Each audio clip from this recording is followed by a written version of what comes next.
हित केमा छ त्यो आफ्नो आफ्नो चाहिँ फ्लेक्सिबिलिटी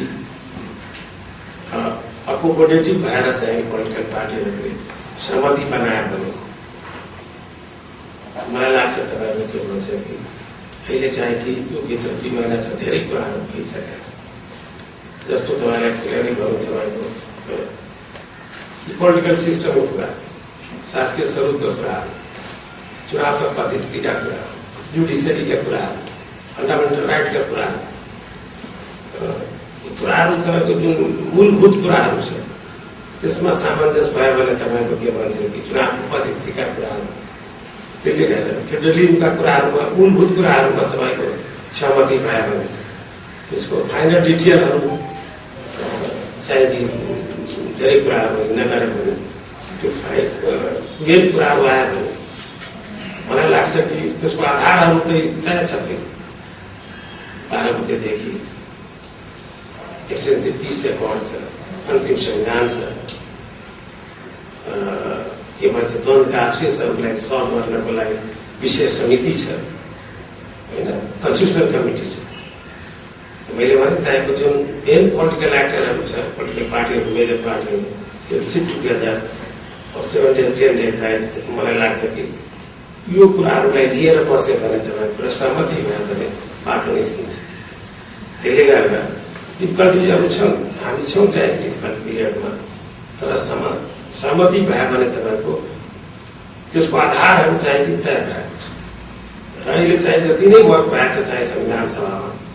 संविधान सभाले धेरै वर्क गराएको छ त्यसलाई डिफ्रेन्सेसहरूलाई मिनिमाइज गर्न सक्यो भने तपाईँको बाटो लिन सक्छ भनेर त्यो आशा मैले लिएको छु र मलाई लाग्छ कि अहिले चाहिँ कि ट्र्याकमा छौँ हामी तर लेट भइरहेछ यसमा सबैले संवेदनशील भएर तपाईँको चाहिँ लाग्नुपर्ने सबै त्यो निकायहरू चाहिँ कि जो स्टेक होल्डर छ चाहिँ त्यो र जुन के भन्छ स्टेक होल्डर जुन सम्बन्धित निकायहरू छ जस्तो संविधान सभा सरकार छ पोलिटिकल पार्टी छ र के भन्छ 601 सभासदहरू छ तपाईँ चाहिँ बुद्धिजीवी र पत्रकारहरू हुनुहुन्छ म जुन संस्थामा छु त्यहाँबाट चाहिँ कि कसरी चाहिँ सहयोग गर्ने कसरी कोअर्डिनेट गर्ने कसरी हेल्प गर्ने कसरी सहमतिको कुराहरू बनाउने यो सबैले लाग्यो भने तपाईँको डिफिकल्ट छैन बन्न सक्छ त्यही भएर तपाईँको सहमति र संविधानको अभियान तपाईँको राम्रो भएको देशव्यापी रूपमा लिएर गएको राम्रो छ हुन्छ भनेर एकपट्टिले विद्रोह अथवा विभिन्न खालको क्रियाकलापहरू जसको हातमा बन्दुक छ उसले शासन दिन्छ भन्ने खालको 13 घण्टामा क्रिएट गर्न खोजिँदैछ भने अर्कोतिर विभिन्न खालका चाहिँ साधु सन्तहरूको नाममा अथवा पूर्व राजाको नाममा जस्तो गरी राजतन्त्रको चाहिँ अवशेष नेपालबाट समाप्त भएको छ नि यो अप एन्ड डाउन भइरहने मात्रै कुरा हो भन्ने ढङ्गका कुराहरू यो 2 खाले कोड राजनीति 13 क्रिएट गर्दैछ जनताको बिचमा यो खालको 13 क्रिएट भइरहेको बेलामा राष्ट्रको अभिभावकको नाताले जनतालाई कसरी आश्वस्त तुल्याउन चाहनुहुन्छ म यसैमा थप्न चाहन्छु थोरै प्रश्न सुनेर उहाँकै प्रश्नमा एक पछाडि चाहिँ यो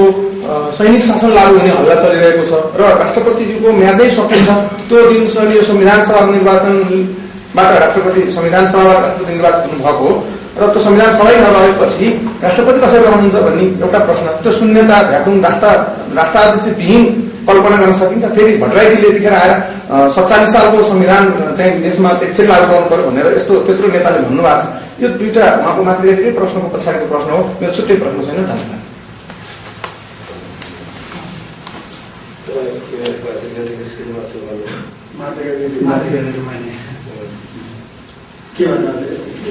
मैले 2 खाले क्रिएट एउटा चाहिँ संविधान बनेन भने राष्ट्रपति शासन लागू हुन्छ भन्ने नाममा बन्द शासन चलाउने अर्कोतिर चाहिँ कुनै स्थापना संविधानमा तपाईँको त्यो जस्तो जुन शासनको तपाईँ कुरा गर्नुहुन्छ त्यो शासनहरूको कुनै व्यवस्था छैन सारा कुरा तपाईँको के भन्छ कि संविधान सभाको संसदको त्यहाँको अधिकार छ र एजुकेटिभको अधिकार छ एजुकेटिभले त्यहाँबाट के भन्छ पोलिटिकल पार्टीहरूले र एजुकेटिभले तपाईँको मन्त्री परिषदले सिफारिस गरेको म कहाँ जुन आउँछ त्यसले यो कानुनभित्र यो संविधानभित्र छ कि छैन मैले थर्मामिटर गरौँ फेरि थर्मामिटर गरेर जान्छ डाक्टर यस्तो छ राइटरमा हो त्यो मैले हेर्ने कुरा हठात केही गर्ने कुरा तपाईँको यहाँ अधिकारै छैन राष्ट्रपतिको त्यस्तो केही छैन त्यो कुराहरू चाहिँ कि जुन कुरा हल्ला गरिरहेछ त्यो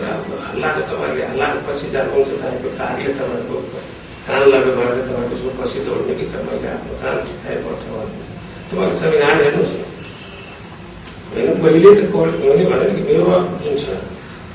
मेरो अफिस लिएर मैले तपाईँको त्यसमा होमवर्क गरेँ संविधानभित्रैबाट तपाईँको मैले हेल्प गर्ने त्योभन्दा बाहिर चाहिँ कि जाने कुरै छैन त्यो कुराहरू मलाई याद छ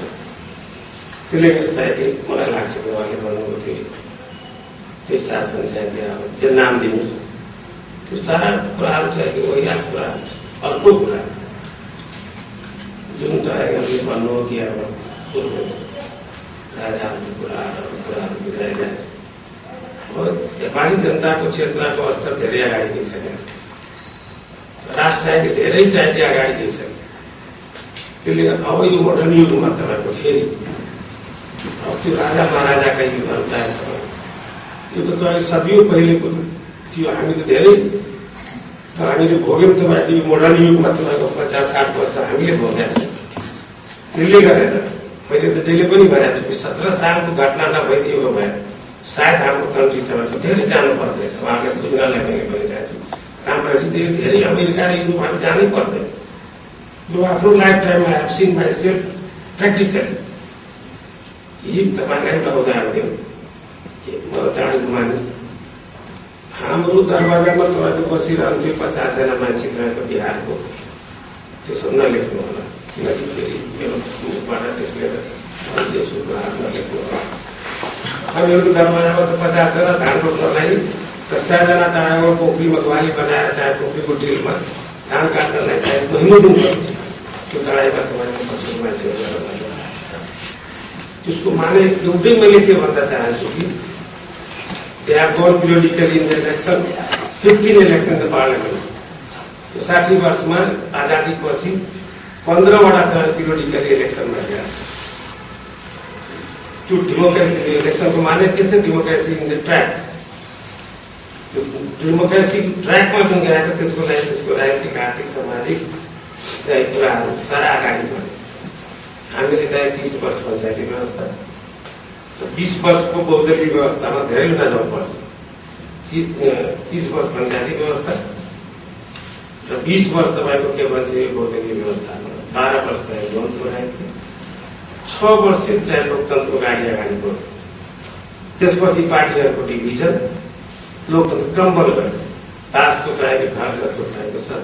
चाहे सिसाको घर जस्तो भएको र लोकतन्त्रको प्र्याक्टिस तपाईँको देखि माने 40 सालदेखि 51 सम्म मात्र चाहिँ राम्रोसँग हामी पाउँछौँ 52 देखि द्वन्द्व भयो इन्स्टेबिलिटी भयो 51 पछि यात्राहरूलाई चाहिँ यी 5 वर्षमा 9 वटा सक्यो त्यसले गर्दा देशले बाटो लिन सक्यो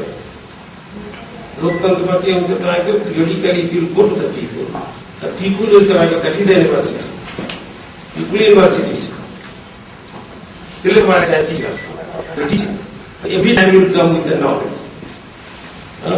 त्यसले गर्दा तपाईँको बिस्तारै देश अगाडि बढ्छ त्यसैले मैले हिन्दुस्तानको उदाहरण दिएँ यदि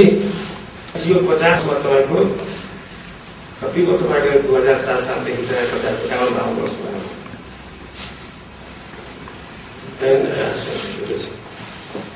59 मा तपाईँको हाम्रो चाहिँ गभर्मेन्ट थियो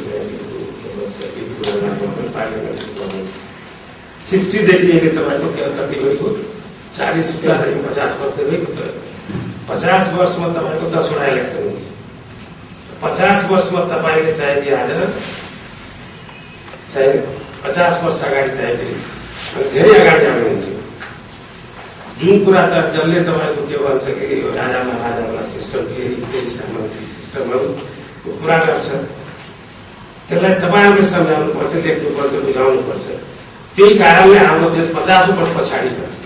अब नेपाली जनता यो युवकले त्यो ब्याक पछाडि वर्ष 50 वर्ष